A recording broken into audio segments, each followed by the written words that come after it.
Namaste everyone. Today in this tutorial you are going to learn about another important lookup formula which is even powerful than VLOOKUP.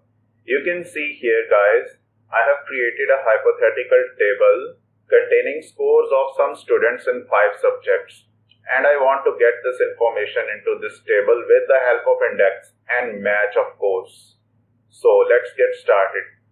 Now in the first step, what we are going to do, we are going to create the drop down list here in the student name. Click onto this cell, go to data tab and then data validation here.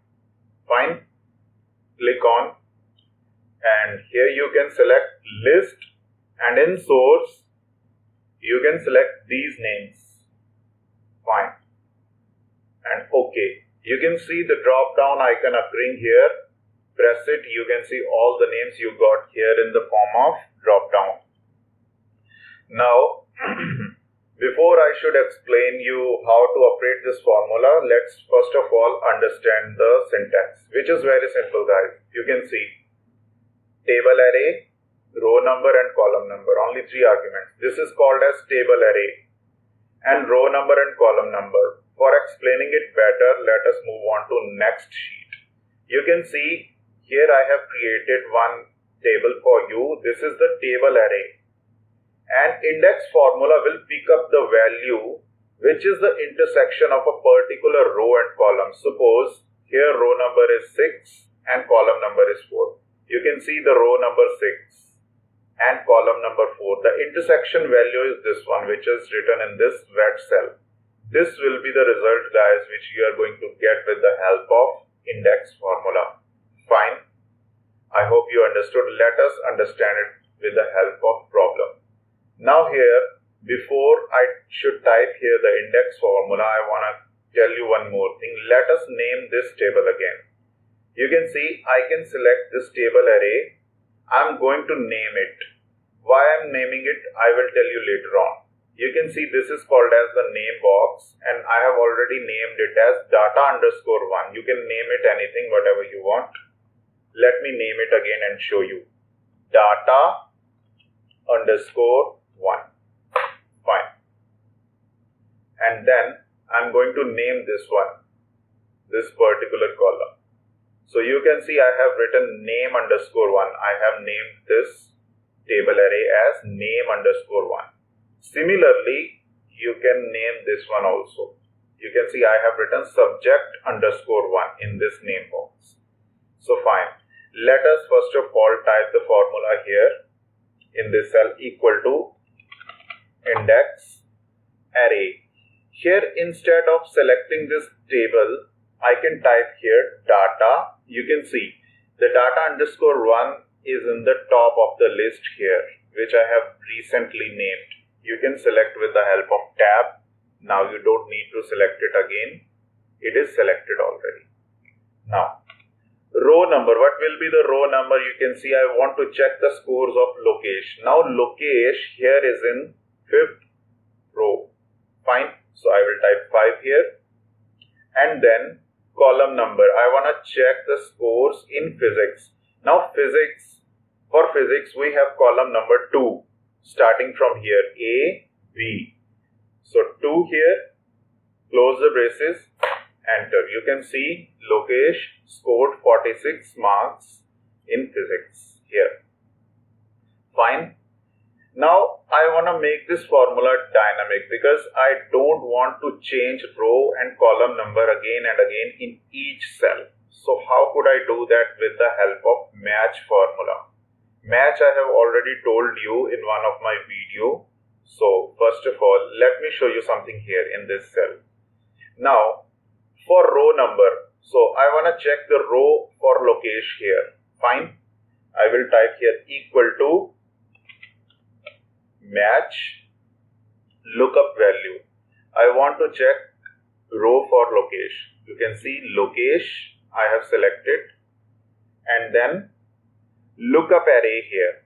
You can see guys, for Lokesh in this one is the lookup array, but I don't want to select in this way because I have already named it. I can simply type it as name_1.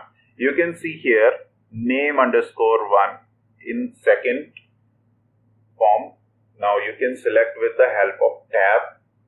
That's why I have named here these specific lookup arrays. Fine. Name underscore 1. Now I don't need to select that one particular portion. Now match type will be 0 for exact match, and you can see I got 5, which is the row number for location. And what will be the column number for physics? So let me type here again the match formula. Match. This is the lookup value. Let me select this one. And then lookup array. Now physics. I have already named this particular lookup array. You remember I have named it as subject 1. So you can type sub. You can see subject underscore 1 is occurring in the top of the list here. You can tab it and then 0 for exact match. You can see the row and column respectively. Now what I'm going to do is that I'm going to nest these match formulas inside this one. Fine. Now come here, press F2. I'm going to make some changes. Instead of this 5 here, okay, I want to type match. Fine. Match. Now lookup value. I want location and lookup array.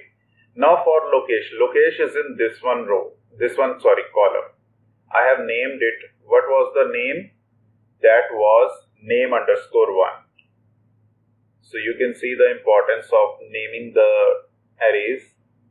I don't need to select again. And then 0 for exact match.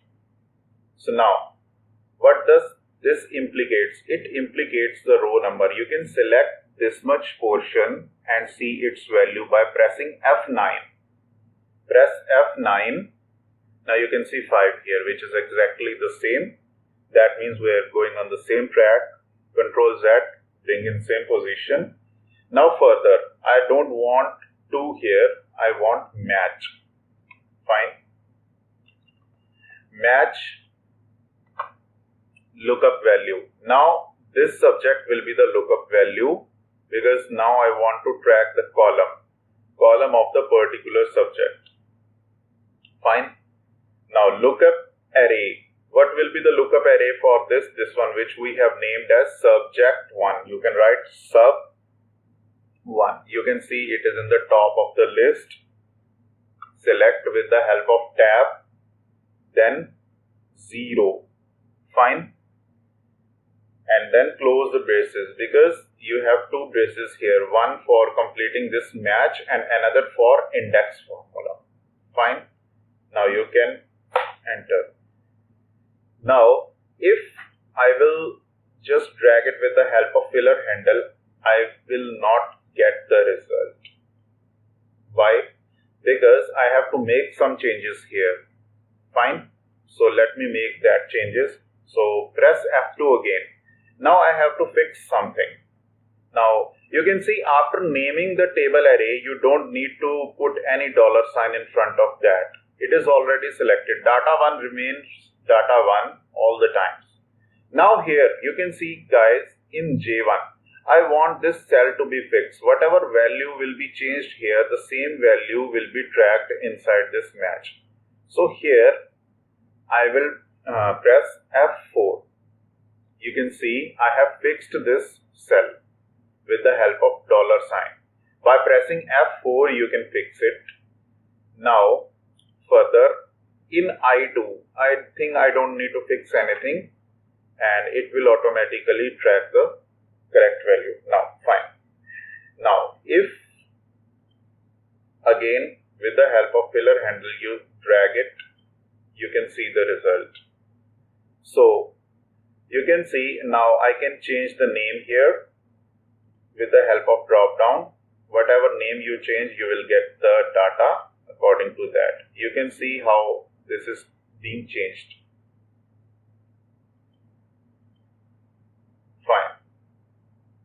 So you can delete this one because it was just for explaining you. Now, I hope you understood the basic concept of index and match formula. So, if you want to check again and again, you can just press here and F2. You can again and again see how I have used this.